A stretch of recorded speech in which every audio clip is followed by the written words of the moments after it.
ناظرین آداب، نظامت فاصلات تعلیم مولانا آزاد نیشنل اردو یونیورسٹی کے اس تعلیمی پروگرام میں آپ تمام کا خیر مقدم ہے۔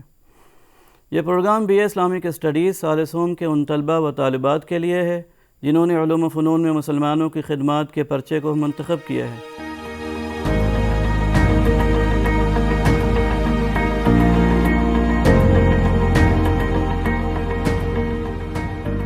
آج ہم بات کریں گے ماہر طبیعیات حسن ابن الہیثم کی خدمات کی۔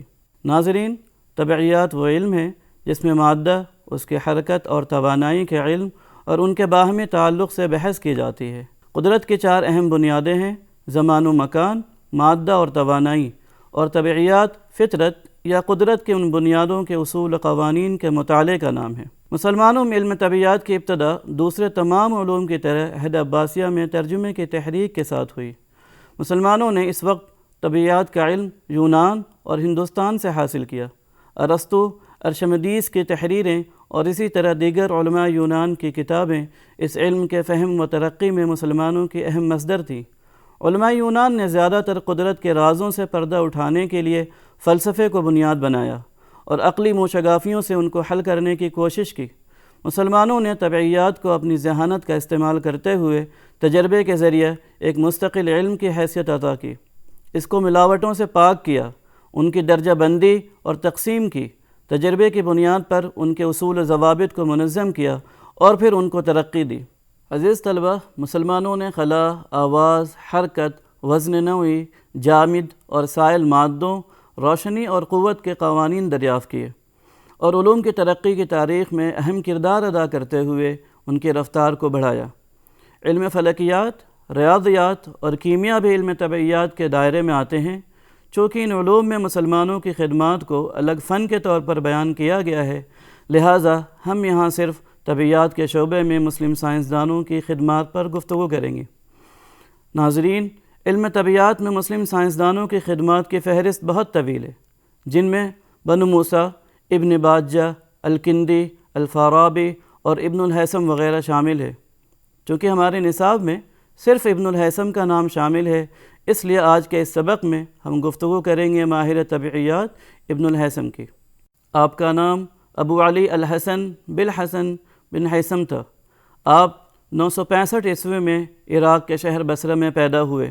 آپ نے بصرہ میں اپنی تعلیم مکمل کی اور اپنے زمانے میں طبیعیات، ریاضی، انجینئرنگ، فلکیات اور ادویات کے مایہ ناز محقق تسلیم کیے گئے۔ آپ بچپن ہی سے غور و فکر کے عادی تھے، پڑھائی لکھائی سے والہانہ شغف تھا، اس لیے بہت جلد مروجہ علوم میں دسترس حاصل کر لی اور اپلائیڈ میتھمیٹکس میں نام پیدا کیا۔ تعلیم سے فراغت کے بعد کچھ عرصے بوحد حکومت میں وزارت کے عہدے پر فائز رہے اور اسی دوران انہوں نے مصر کی دریائے نیل کے متعلق اپنی رائے پیش کی۔ مصر کی زرعی پیداوار کو بڑھانے کے لیے دریائے نیل پر بند بنا کر اس کے پانی کو جمع کیا جا سکتا ہے، جس سے پورے سال کبھی بھی آبپاشی کا کام لیا جا سکتا ہے۔ اس وقت مصر میں فاطمی حکمراں حاکم بامر اللہ کی حکومت تھی۔ اس نے جب ابن الہیثم کی رائے سنی تو انہیں مصر آنے کی دعوت دی، جسے ابن الہیثم نے قبول کر لیا۔ ابن الہیثم جب مصر پہنچے، انہوں نے دریائے نیل کا جائزہ لیا اور جب اسوان کے مقام تک پہنچے جہاں آج اسوان ڈیم قائم ہے، تو وہ اس نتیجے پر پہنچے کہ جدید آلات کی کمی کی وجہ سے وہ اپنے نظریات کو عملی جامہ نہیں پہنا سکتے۔ انہوں نے خلیفہ وقت حاکم سے معذرت کر لی۔ حاکم نے ان کی معذرت قبول کر لی اور انہیں اپنے دربار میں ایک عہدے پر ملازم رکھ دیا۔ ابن الہیثم نے حاکم کے خوف سے پاگل پن کا بہانہ کیا تو حاکم نے انہیں نظر بند کر دیا۔ نظر بندی کے زمانے میں ابن الہیثم کے ذاتی تجربات و مشاہدات سے کیمرہ ایبسکیورا کی ایجاد عمل میں آئی۔ خلیفہ حاکم کی موت کے بعد جب ابن الہیثم کو رہائی ملی تو وہ عراق واپس آ گئے اور تالیف و تصنیف میں مشغول ہو گئے اور 100 سے زائد مقالات، نظریات پر تحریر کیے۔ ابن الہیثم پہلے سائنسداں ہیں جنہوں نے درست طور پر بتایا کہ ہم چیزوں کو کیسے دیکھ پاتے ہیں۔ انہوں نے افلاطون، بطلیموس اور دیگر ماہرین یونان کے اس نظریہ بصارت کو غلط ثابت کیا کہ آنکھ سے روشنی نکل کر اشیاء پر پڑتی ہے جس سے ہم چیزوں کو دیکھ پاتے ہیں۔ ابن الہیثم کا نظریہ یہ تھا کہ اشیاء پر پڑنے والی روشنی کی شعاعیں ہماری آنکھوں سے ٹکراتی ہیں، تب ہم چیزوں کو دیکھ پاتے ہیں۔ انہوں نے اپنی بات کو ثابت کرنے کے لیے ریاضی کا سہارا لیا، جو اس سے پہلے کسی نے نہیں کیا تھا۔ ابن الہیثم نے اپنے اس نظریے کی تائید میں ایک کتاب المناظر لکھی جو علم بصریات میں ایک کلیدی حیثیت رکھتی ہے۔ ابن الہیثم نے اسی کتاب میں بطلیموس، افلاطون، دوسرے ماہرین کے نظریات بصارت کی تردید کی۔ روشنی کے حوالے سے ابن الہیثم کی دریافتیں جدید سائنس کی بنیاد بنی۔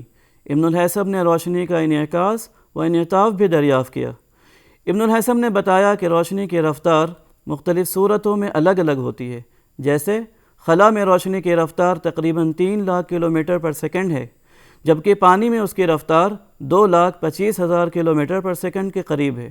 وہیں شیشے سے گزرنے میں روشنی کی رفتار 2 لاکھ کلومیٹر تک رہ جاتی ہے۔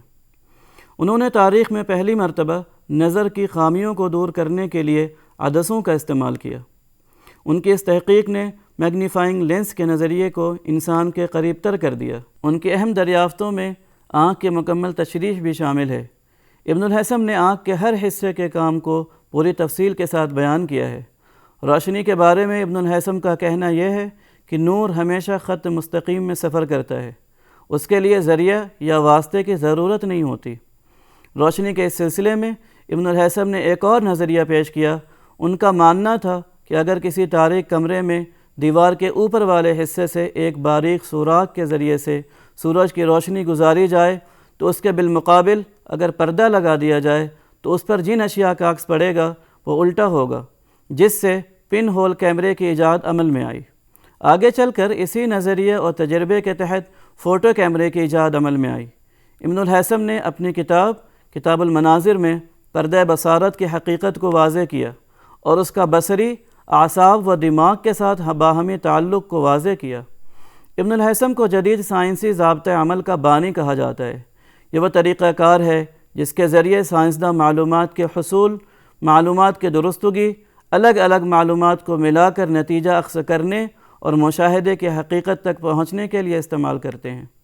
ابن الہیثم وہ پہلے شخص تھے جنہوں نے روشنی کو حرارتی توانائی قرار دیا۔ ان تمام نظریات کی وجہ سے علم بصریات میں ان کا وہی مقام قرار دیا گیا جو علم حرکیات میں نیوٹن کا ہے۔ ابن الہیثم نے مختلف علوم میں 100 سے زائد کتابیں تصنیف کی، جن میں سب سے مشہور کتاب المناظر ہے، جس میں کل 7 مقالات ہیں۔ اس کتاب کا لاطینی زبان میں آپٹیکل ٹریزرر یعنی بصریات کا خزانہ کے نام سے 1572 عیسوی میں ترجمہ ہوا، اور یورپ میں روشنی و بصریات کے میدان میں اس کتاب نے گہرا اثر چھوڑا۔ ایک یورپین اسکالر راجر بیکن نے اپنی تحریروں میں ابن الہیثم کے نام کے ساتھ ان کی تحریروں سے استدلال کیا ہے۔ کتاب المناظر کی وجہ سے ابن الہیثم کو بطلیموس ثانی کا لقب ملا۔ ابن الہیثم نے بصریات میں 20 سے زائد کتابیں لکھی ہیں، جن میں مقالات و رسائل بھی شامل ہیں۔ مقالہ فی تحلیل و ترکیب، میزان الحکمہ، مقالہ فی قوس و قزح، حرکت القمر، رسالہ فی الضوء، کتاب فی حساب المعاملات، کتاب شرح اصول اقلیدس فی الہندسہ والعدد، اختلاف مناظر القمر۔ عزیز طلبہ، آج کے سبق میں ہم نے سائنسی علوم میں مسلمانوں کی خدمات کے تحت علم طبیعیات میں ابن الہیثم کی خدمات پر گفتگو کی۔ عزیز طلبہ، مزید معلومات کے لیے آپ اسکرین پر دی گئی ان کتابوں کا مطالعہ کر سکتے ہیں۔